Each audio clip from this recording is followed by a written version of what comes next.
So the first thing that I did is I attached the factory radio harness adapter to the radio harness that will fit into my new radio. You could buy them prefabbed or you could just make them. Then I also have the antenna extender. And then I moved the panel down from underneath the steering wheel, and it has two clips on my model at least. And then I also removed the cigarette lighter and that screw that's shown right there next to the bag holder. Once that's out, I'm able to gently remove the panel in front of the radio, and it's also connected to the climate control.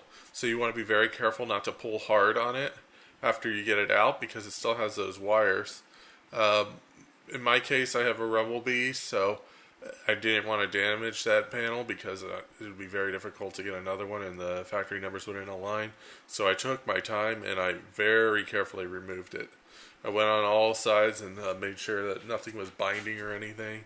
And then it just, once I was able to get it out, it came out all right.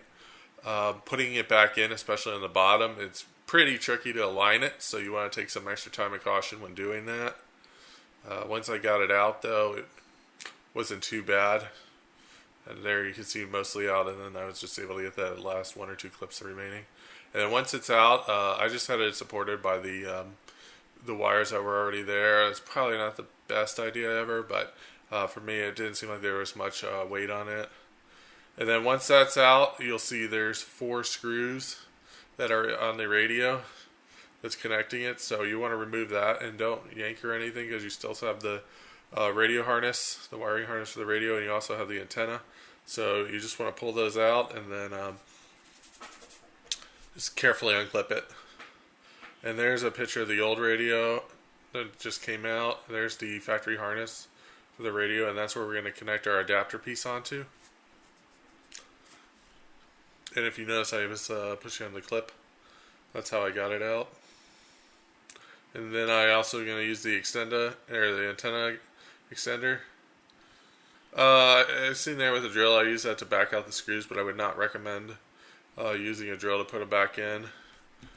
Probably best to use a screwdriver both ways.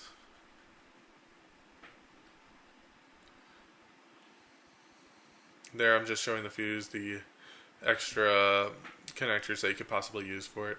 Alright, so now that I have it in, the radio that I bought, it came with a faceplate and it matches up with the Ram 1500 series, so I'm just going to use that, and then I'm going to put the 4 screws back in. And then once the 4 screws are back in, I just put it all back together and clip it back.